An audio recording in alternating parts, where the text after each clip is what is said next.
We're going to talk about Grendel today and othering, and we already did this, didn't we? Or like, where are we at? Yeah, we already did that. Why would you other somebody? You looked at the, have I showed you the charged pictures yet? No. The Yeah. Jew with the nose. You saw that? Yeah. This one? That was, yeah. Yeah, I saw That was it. that Okay. one. I saw that one, yeah. What do you know about othering then? Othering is someone completely inhuman. Yes. That's the key right there, is you're dehumanizing them. Why? So you don't feel bad. Discriminate against them or Why would you want to discriminate against someone? That's just mean. they're a person. No. Any wish to enslave them. Ah, okay. Or commit genocide against them. You can enslave them, you can commit genocide. Another one, another big one, happened to the whole continent of Africa when Europe came in. So you can exploit their natural resources. Boom! Exploit their natural resources. You can take their stuff. That's another reason why. You can take their stuff. So that's it. Anything else with othering? No. That we've learned so far? The military does it? Yeah. Did we talk about why? Like to prepare soldiers for when they go into war, so they don't pause when they shoot someone. Yep, to prepare them for that life and death choice they have to make. Am I going to kill? What's that? Kill or be killed. Yeah, preparing them for kill or be killed, for sure. That is why you other. Why is Grendel an other? You got that part? You So have that no when you ripped more. it, so that when Beowulf ripped his arm off, we didn't feel that. Exactly. When Beowulf rips Grendel's arm off, we don't feel bad. That's one reason why Grendel is an other. Which it shows us what, right? If you rip someone's arm off and you don't feel bad for them, that's no.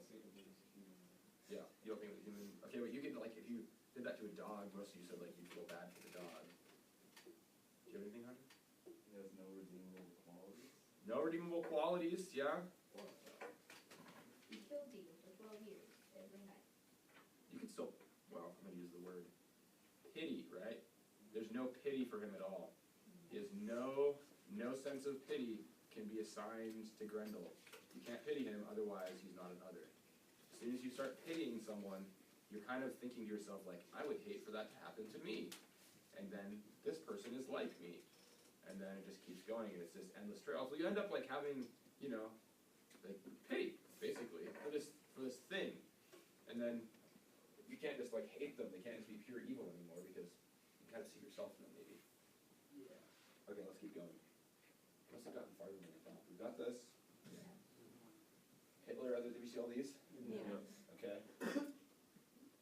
Military, kill or be killed, and we did it with, I think we ended with Walt Whitman, right? Yep. Yeah. So Walt Whitman had a sense of this, right? The military is othering. Like we do this now, the military others.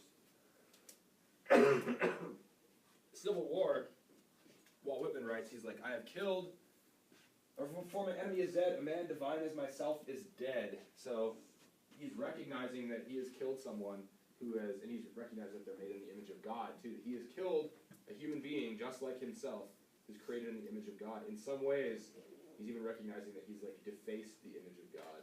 A man divine as myself is dead.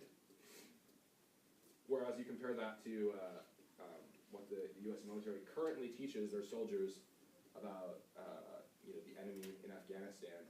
Think of it as shooting a dog. That's what they're trained to do, so that you're. And all of that training too, with like target practice and all that, is supposed to take away those moments of indecision, so that it becomes automatic. You just pull the trigger, just like shooting a target. That's why they shoot targets that are shaped like people instead of bullseyes. Oh yeah. Okay, so here's why others, who they really are, and this is the same thing as monsters. We define monsters, right? What's a monster? Someone who goes exactly. Opposite of the hero. Embodies the opposite ideal. Say it loud. Embodies the opposite ideals and values of a hero. Yes, the opposite, right? So a hero embodies the values, the ideal values of a culture. A monster embodies basically the antithesis of that. A monster embodies what a culture does not value. All the worst possible ideals of a society or culture. That's what a monster is. So others fit into that category. Others often don't hold the same values as a society at large, or they look physically different as well too. Typically the case. How about Grendel? Does he look like the Danes at all? Does he look like an Anglo-Saxon? What's he look like? What do you mean? He has claws. Okay. What else? He's giant. He's huge, for sure. Where does he live? In a swamp. Possible he has like maybe scales or something like that. Sure. Or black skin. Something like that. If you live in a swamp, you're probably not super clean. As soon as you showered, you end up back in the swamp. Sounds swampy. So we know about Grendel too, that he does not follow the values of society. We get this from the text, like they're directly telling you this. He doesn't pay Weirgeld, and these are test questions here. Grendel refuses to pay blood money. That's a big deal in our society. That's how you keep from having a feud. Grendel doesn't care. He kills indiscriminately. He attacks at night, which means he is cowardly.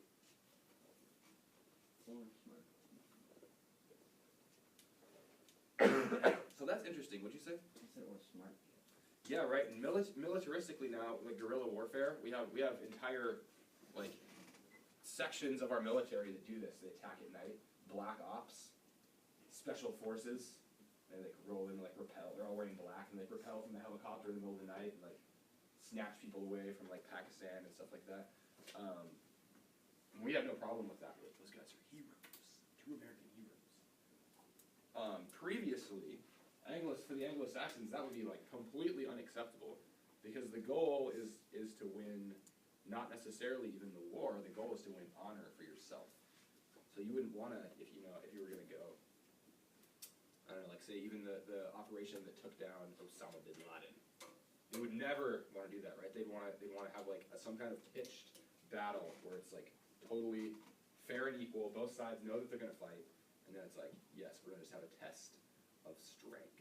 Yes. Their society was also more about ritual, whereas ours is completely Yeah. just about the end. I mean, ends justify the means, so it doesn't really matter how you get Yeah, there. it's a good point. Succeed.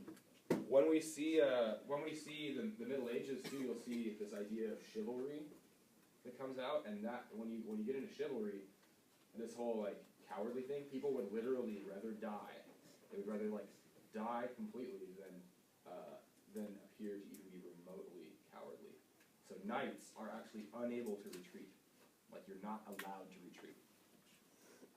When you get knighted, they don't like the sword thing is like kind of like whatever. That's like fake. What they do is they hit you with a gauntlet, and then those are the last blow that you're going to accept without retaliation. That's it. That's the last one. If somebody strikes you again, you are honor bound to like fight them. You have to do it. And if you charge and like you like, oh my gosh, it's a trap. Doesn't matter. You're gonna fight your way out. Death before dishonor. And they would literally, like at battles, they would literally have like pages sitting there, like, and you've got your banner and your armor, like shows that your shield, the device, like shows who you are and your family name. And if you run away, they would record that in the annals of your family history, and it would stay there for all of time. And you know that, so it's way better. Like you're carrying, when you charge into battle, you're like carrying your entire family name with you. And if you run away, like you're roach. How did I end up on that rabbit trail? I don't know. Attacking that, there we go. Okay, physically ugly too. We know that like that's relative, right? Ugly is relative. I don't know. What determines beauty, what determines ugly is somewhat culturally relative.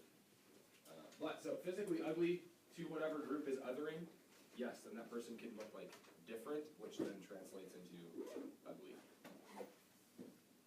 Are the K-Tech people going? Yeah. Okay. Have a nice day. There will be a train problem. I was singing because I got this cold. I feel like I sound like a lounge singer, so I was trying to sing to my wife, and she made me stop. Don't forget to tip your waitresses. Robert Goulet. So here we go. Here is why people other reason why we got the military. But here's what it does. It consolidates your group's identity. This is huge. If you get a whole bunch of people together and they're all different, one great way to get them to all have unity is to get them to hate on one person or like on a people group. So this happens in a large scale. This is basically just like the human experience. It happens at a large scale, like nations hating people groups that will unify the nation. It happens in a small scale, even in your own little cliques, which we'll talk about in a second here. But so on a larger scale here, hatred of Grendel unifies the Geats and the Danes. These are separate tribes that have they have a similar culture, but they're not necessarily unified. In fact, they could potentially go to war with each other. But because of Grendel, the Geats and the Danes come together. Kind of standing in the way here, aren't they? They come together. Beowulf comes down, and they have like this unifying moment. Being mean to the unpopular kids in your own experience, like Shabam right here. You're in a clique. You're all standing around together. A new person comes in, and they want to be part of the group. One of the best ways you can do that, right? You look at who they're talking trash about, then you avoid that person in the hallway, and then talk trash about them yourself when you're in that little group. And then all of a sudden, like, you've got this unified hatred, right? You do this with teachers too. Why it's like, you know, you might have someone who's on the football team, someone who plays lacrosse, someone who doesn't play sports at all, and someone who just like sits in the back and draws all the time, or maybe they're in like music or band or something like that. And those people who look like they have not a whole lot in common can all stand around and talk trash about how crappy Mr. Coons is. Right? Like, his class is so dumb. He told us the world was flat and makes us read these old books. They're stupid. He never shaves. He looks like a homeless man. You just keep going and going and going, and then eventually, like, you're guys are laughing together, and now you have this common bond of hatred, which happens in the world. It happens. The mountain tribes of Afghanistan are probably the best example of this. They are like, they have a warrior culture. That's what they do. They just like, you were born, you go and like do your herding of your sheep, and you also learn how to use an AK-47. And they fight with each other. When there's not an occupying force within Afghanistan, then they have their own little like sovereign tribal areas in the mountains. And like, you don't go mess with their little tribal area, and they're perfectly happy to stay there and do their thing and like fight amongst themselves and have these little conflicts. But as soon as some kind of imperialistic power invades Afghanistan, all the tribes unify with a common enemy, which is now it's America, right? But there's history here. In case you didn't know this, most major imperialistic nations have invaded Afghanistan, and then they subsequently collapsed. So you have just examples, right? The British invaded Afghanistan twice. Once in 1838, and it lasted until 1842. They pulled out, and they just were like, basically, the same thing that happens to us now happened to them. They'd just be like occupying Afghanistan, and then like people will be shooting at them from the hills, shooting at them from the towns. Invade again, 1878 to 1880. Another war. There's a famous battle where this whole battalion of British troops was marching up this valley, and the Afghani mountain tribes like came up on top of the bluff and slaughtered all of them in this valley. And then they remember this. This is like their history, right? What happens to the British Empire then? It collapses. The Russians invade in 1979. We actually gave like weapons to some of the rebels there because we're like, yay, they're killing the Soviets. This is awesome. These are wonderful people. Same people using those weapons against our soldiers now. But so Russia invades 1979 to 1989. Russia withdraws after being like just, like they're killing, yeah sure, I mean it's a war, they're killing like, some of the mountain tribes get killed, but they're all unified against Russia. Well, Russia's there. Russia pulls out. What happens to Russia? 1990, the Soviet Union. Soviet Union collapses, right? According to the mountain tribes of Afghanistan, now the history that they have is that they have defeated and made collapse the British Empire and the Soviet Union. So thinking that's going to happen to the United States now too. That's what they're telling themselves. That's why they can continue to just like, oh yeah, we've already defeated the two major world powers. Done. U.S. invasion, 2001 to present, still going on. And that's why there's like this complete sense of unity among these tribes. Like, we don't want an occupying nation in Afghanistan. And so that hatred totally unifies them. Okay, what else do we got? Oh, no problem. this one, this is a big one here. Being mean to the unpopular kids. Most of you in your high school experience probably don't have this happening to you on a daily basis. Some of you may. It's not okay if that is happening to you. But elementary school, junior high, for sure. This is like, you know, kids first come to school and they're learning to like norm into this society of their peers. And then it's really, really clear because they'll have a kid who has like cooties. Like no one can touch them. No one can sit next to them at lunch. Their lunch tray is infected. Like everything. You can't even like touch this kid, right? To sit next to them would mean that you are also now a social outcast. And it could be because the kid like looks different or they have like funny clothes, that kind of a thing. So, am I speaking your language here? Do you know what I'm talking about? So these are my examples of that. When I was in 3rd grade, I went to school on the Welcome Indian Reservation, and my name at that school for the first year was White Boy. That was my name. Like that's just what they called me. They didn't call me by my name. And it was okay. They allowed fighting, so I just got in fights like every recess. They had a special designated area, and that was it. And then, hey, I thought you were wearing shoes for a second. Dude, like it's summertime. It's like forgot shoes and a shirt. On your way to school today. Here, aren't I? But the story goes on. So when I went to high school, then this was junior high more. But there was this kid. We called him the dude kid because he said dude all the time. And so like at recess, I went to Lakeland before the split, so there were just like there were 30, 40 kids in every class I had, and there was just like no supervision basically over most of the school. Like we had nickel melts, and we'd buy all these nickel melts and like throw them at the kids who were playing basketball and at recess and stuff. There was this kid, the dude kid, and we would like he hung out with this little group of kids that I ran with because he wanted to fit in, but we would like just depending on the day, if it was like a boring day or something. Several kids in my group would instigate this, and we would like go and tackle this kid and hold him down, and then these guys would like twist bottle caps into his forehead. Like that was the deal. That deeply affected him so much, so that and like I wasn't the one who was like, oh, let's go do this. I was just along for the ride because like I didn't want to be that guy. You know what I mean? I was like, I'm accepted. Like holy cow! Like glad it's not me. Like let's get the dude kid. I saw that kid.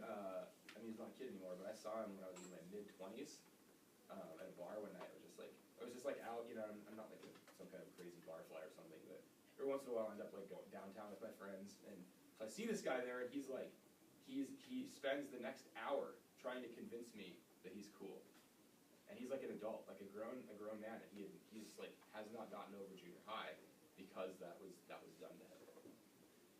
And if you've had this done to you, you know what it's like. It's not easy to get over that. You don't just like, oh, like I'll just move on. It's like and this was happening back in the time like bullying wasn't taken as seriously as it is now, but that's still like totally scary. So here's what you're gonna do for me. I'm losing my voice. You can write about him. The journal prompt. So you gotta write about either. Have you been part of a group that othered someone individually or a group of people? You can hate the unpopular kids. At the time, why did you do it? If you ever othered anyone, have you ever been othered yourself? Sorry, if you haven't othered anyone. Have you been othered yourself? How did it feel to be othered? Tell me that story. And then if you're like, I don't know what he's talking about, Mr. Coons is crazy, you can deal with this thing down here. Is it valid for the military to other the enemy? Deal with that. Keep your hand up if you have also othered someone. And then raise your hand if you othered someone. Okay, now I'm interested. Raise your hand if you have othered someone but never been othered yourself. Mitch?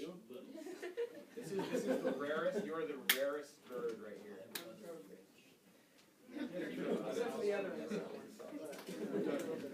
Okay, I need some stories. Who wants to share? Chance. What was yours? This girl seriously thought she was Okay. This girl seriously thought she was like raised by like horses or something in Alaska, and she would go around like our middle school like on her 4 legs, like pretending like she's a horse, like neighing or whatever, and like we othered her a little bit, and that felt that. I put that it was. That kind of goes with yours too, Mary, right? What was the one you were saying? She's anyone. She Yeah, literally, Here's the question you have to ask yourself when someone's doing something, because that's socially weird, right? The question is why? Why do you think that girl did that? I know we were talking to her in class, and she said that her mom abandoned her, like with her dog in a trailer, and she like I guess stumbled across these horses in the middle of this island and was raised by them. Well, I mean, so, like, if you take away from that, probably most of that story is not necessarily true. However, the first part, I mean, I was gonna say that. right, that's probably true. Her mom probably did abandon her. Which is like, She was very. this girl, the one that did, what did she do? she thought she was in Montana. Why? Why do you think she would do that? She was disabled, like, she had problems. Okay. But So I think she like cognitively started impaired. singing, and she'd always sing Hannah Montana songs, She was and just, everyone like, like encouraged her to Obsessed do it. with her, and then she started dressing like her, and then everyone encouraged her. She had, Possibly looking for a way to fit in. And then she would freak out if we didn't listen to her, and she would chase us around if we didn't listen to her. So would it surprise you guys if I told you, when I do this with my remediated English class, the kids who are, like, most of them have some kind of learning disability, every single one of them, this is, every year I teach seniors, when I do this with those kids, every one of them raises their hands as having been othered. Because, like, one of the biggest issues those kids have is, how do I fit in, right? Because this is an academic environment where you are kind of judged based on your ability, and can you imagine, like, if someone made you go play football for 12 years, and you sucked at football? Like, you just suck at it. Like, you can't throw, you can't catch, you have a hard time running, and you have to play football for 12 years straight. Like, that's the environment that they're in. And so, like some of the behavior problems, the worst behavior problems that we have, is kids who try to fit in. They're with it enough to know that they don't fit in, and they are just like angry because they try and they try and they try, and they get othered all the time, right? Or they get like brought in just as a joke. Like, let's invite this kid to the party and like feed them like drugs or something like that, right? Which happens. Like, that is terrible though. Like, that is terrible when you think about what's actually happening, but people do that. Like, people do that. Other stories. Yo.